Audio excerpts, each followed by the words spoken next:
युरोपमधल्या औद्योगिक क्रांतीनंतर उत्पन्न वाढविण्याच्या दृष्टीने भांडवलदारांनी यंत्रसामुग्रींनी अद्ययावत असे कारखाने उभारले. या कारखान्यातील कामगारांच्या पिळवणुकीतून भांडवलदारांना फायदा होऊ लागला व त्यातूनच कालांतराने मालक व कामगार हा वर्ग संघर्ष उभा राहिला. युरोप व अमेरिकेमध्ये याच वर्ग संघर्षातून कामगार संघटनांचा उदय झाला. तो भारतामध्ये हा इतिहास नव्हता. प्रचंड लोकसंख्या असल्यामुळे भारतात कुशल मनुष्यबळ नेहमीच उपलब्ध असे. पारंपरिकरित्या काम करणाऱ्या 12 बलुतेदारांसोबत काम करण्यासाठी एकतर त्यांच्या घरचे, जवळचे किंवा गावातले लोक उपलब्ध होत असत. त्यामुळे त्यांचा छळ किंवा पिळवणूक करणे असा प्रकार भारतात तरी नव्हता. इंग्रज येण्यापूर्वी कामगारांचा संघर्ष वगैरे प्रकारच भारतात नव्हता. नमस्कार, मी अवधूत वाघ आणि आपण पाहत आहात माझं युट्यूब चॅनेल अवधूत चिंतन. ईस्ट इंडिया कंपनी सोबत जसा व्यापार आला तसे कारखाने देखील आले व हळूहळू युरोप व अमेरिकेमध्ये जसा कामगार मालकांमध्ये संघर्ष उभा राहिला तसा भारतामध्ये देखील उभा राहिला. 1870 मध्ये ब्राह्मो समाजाचे नेते शशीपाद बॅनर्जी यांनी कलकत्ता येथे वर्किंग मेन्स क्लब नावाची एक संघटना स्थापन केली व श्रमजीवी भारत नावाचे पहिले कामगार मासिक प्रकाशित केले. 1884 मध्ये आधुनिक कामगार चळवळीचे जनक नारायण लोखंडे यांनी मुंबईतील कामगारांना संघटित केले. आधुनिक भारतातील कामगार क्षेत्राचे वर्णन 3 कालखंडात करता येईल. पहिला, कामगार क्षेत्रात वर्ग संघर्षाच्या निमित्ताने व कम्युनिस्ट विचार पसरविण्याच्या उद्देशाने काम करणाऱ्या डाव्या संघटनाचा कालखंड, तर दुसरा, सत्तारूढ काँग्रेसच्या कव्हरखाली व प्रसंगी सरकारच्या पाठिंब्याने कायदे वाकवून, मोडून, तोडून, बदलून कामगारांचे नेतृत्व करणाऱ्या व त्यांच्या मतांच्या बदल्यात सतत सत्तेत राहणाऱ्या सत्तालोलूप काँग्रेसी नेत्यांच्या संघटनांच्या भरभराटीचा कालखंड. तर तिसरा, कारखानदार व कामगार हे एकमेकांचे शत्रू नसून ते एकमेकांना पूरक आहेत. दोघांच्याही हितात परस्परांचे हित दडलेले आहे. राष्ट्र व समाज यांचे हित हे कारखानदार व कामगार यांच्या हिताहून सर्वोपरी आहे आणि त्यामुळे कोणी कोणाला ब्लॅकमेल न करता एकमेकांना त्यांच्या न्याय्य गोष्टी मिळाल्या पाहिजे यासाठी प्रयत्न करणाऱ्या, कामगारांचे हित जपणाऱ्या व कामगार हितासाठी प्रसंगी सरकारशी 2 हात करणाऱ्या भारतीय मजदूर संघाच्या प्रभावाचा कालखंड. अनेक वर्षाच्या साम्यवादी विचारसरणीच्या कामगार संघटनांमध्ये प्रत्यक्ष अनुभव घेऊन त्यांची काम करण्याची पद्धती, ध्येय, धोरण, घटना आदी संपूर्ण गोष्टींचा अभ्यास करून लोकमान्य बाळ गंगाधर टिळक यांच्या जन्मदिनाचे औचित्य साधत 23 जुलै 1955 रोजी दत्तोपंत ठेंगडी या राष्ट्रीय स्वयंसेवक संघाच्या ज्येष्ठ स्वयंसेवकाने भारतीय मजदूर संघाची स्थापना केली. त्यावेळी विविध राज्यातून फक्त 35 कामगार प्रतिनिधी उपस्थित होते. इथपासून सुरुवात करून भारतीय मजदूर संघ ही केवळ भारतातीलच नव्हे तर आज जगातील सर्वात मोठी कामगार संघटना झाली आहे. तसं पाहिलं तर साम्यवादी चीनमध्ये असलेली कामगार संघटना ही मजदूर संघाहून अधिक मोठी आहे, परंतु ती संपूर्णपणे चीन सरकारच्या अधीन असून त्यांना कामगारासंबंधी निर्णय घेण्याचे स्वातंत्र्य नाही.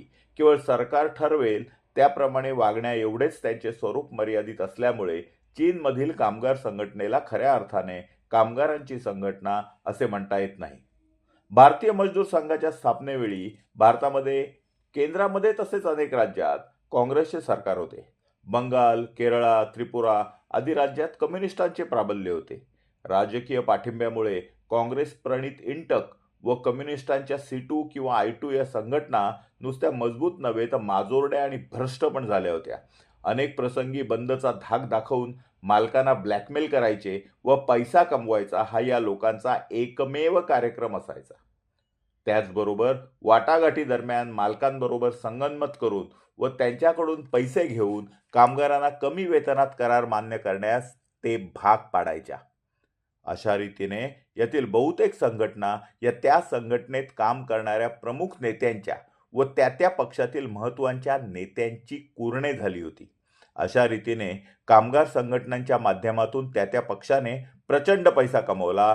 त्यामुळे त्यांना कधीही कामगारांच्या बाजूचे किंवा कामगारांच्या फायद्याचे धोरण राबविता आले नाही. शेवटी यात कामगारच भरडला गेला. मुंबईमधील गिरणीचा संप हे त्यातील एक अतिशय मोठे व बोलके उदाहरण आहे. वर सांगितल्याप्रमाणे मजदूर संघाच्या स्थापनेच्या वेळी आणि त्यानंतर एखाद दुसऱ्या राज्याचा अपवाद वगळता भारतीय मजदूर संघाला मदत करेल असे ना केंद्राचे धोरण होते ना कोण्या राज्याचे. एवढेच नव्हे तर काँग्रेस आणि कम्युनिस्ट यांच्या कामगार संघटनांमध्ये असलेल्या गुंड प्रवृत्तीच्या नेत्यांकडून सातत्याने होणारे हल्ले, मारहाण, दहशत याला सुद्धा भारतीय मजदूर संघाच्या कार्यकर्त्यांना वेळोवेळी सामोरे जावे लागत असे. वेगवेगळ्या कामगार कायद्यांमुळे कित्येक वेळा मालक देखील निरुपायाने काँग्रेस किंवा कम्युनिस्ट कामगार संघटनांबरोबरच वाटाघाटी करण्यासाठी बाध्य असत. मान्यताप्राप्त युनियन म्हणून काँग्रेस किंवा कम्युनिस्ट संघटनांनी आधीच मान्यता मिळवली असल्यामुळे त्यांच्याबरोबरच वाटाघाटी करणे हे मालकाला देखील क्रमप्राप्त होते. याचाच फायदा या कामगार संघटनांना मिळत असे. बॉम्बे इंडस्ट्रियल रिलेशन ॲक्ट सारखा कायदा करून काँग्रेसने तर कित्येक सरकारी आस्थापना आपल्यामध्ये आणि कम्युनिस्टांमध्ये वाटून घेतल्या होत्या. एवढेच नव्हे तर त्या कायद्यान्वये त्यांना संपूर्ण वाटाघाटीचे अधिकारही दिले होते. हे अधिकार एवढे भयानक होते की जरी 100% कामगारांना वाटाघाटी मान्य नसल्या व ते दुसऱ्या एखाद्या युनियनचे सभासद होऊन पुन्हा वाटाघाटी कराव्यात अशा मताचे असले तरी तसे करण्यास या कायद्यान्वये मनाई होती. अशा अतिशय विपरीत परिस्थितीमध्ये भारतीय मजदूर संघ स्थापन करणे, वाढवणे व भारतातीलच नव्हे तर जगातील सगळ्यात मोठी कामगार संघटना बनवणे हे भागीरथ काम दत्तोपंत ठेंगडी व त्यांच्या सहकार्यांनी केले हा 20व्या शतकातील एक मोठा चमत्कारच मानावा लागेल. इतिहासकार शिकागोच्या कामगारांनी 8 तास काम करण्याची मागणी करणाऱ्या जगातील पहिल्या आंदोलनाच्या घटनेचे प्रतीक म्हणून 1 मे हा कामगार दिन म्हणून साजरा करतात. पण त्या घटनेच्या 24 वर्षापूर्वी एप्रिल किंवा मे 1862च्या काळात हावडा येथील सुमारे 1200 रेल्वे कामगारांनी याच मागणीसाठी संप केला होता याकडे जाणीवपूर्वक दुर्लक्ष करतात. त्याचप्रमाणे भारतातील मीडिया कम्युनिस्ट किंवा काँग्रेस प्रणित कामगार संघटना ही भारतातील सर्वात मोठी कामगार संघटना आहे असा भ्रमही पसरवितात. आज हिराणमयी पांड्या यांच्या अध्यक्षतेखाली सरचिटणीस रवींद्र हिमते यांच्या नेतृत्वाखाली भारतीय मजदूर संघ कामगार क्षेत्रात काम करीत आहे.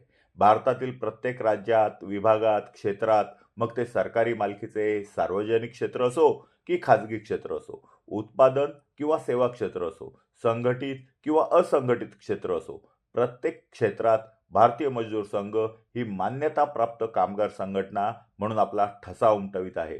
लाखो कारखाने, संस्था, बँका, सरकारी उद्योग यामध्ये अक्षरशः करोडो कामगारांचे नेतृत्व करणारी व राष्ट्रीय स्वयंसेवक संघाच्या विचारांवर कामगार क्षेत्रात काम करणारी खऱ्या अर्थाने एकमेव राष्ट्रीय कामगार संघटना आहे.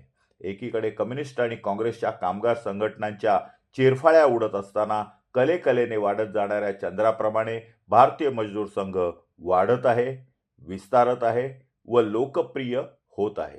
तुम्हाला हा व्हिडिओ जर आवडला असेल तर लाईक करा, कमेंट करा, फॉरवर्ड करा, सबस्क्राईब करा आणि बेल आयकॉन दाबायला विसरू नका.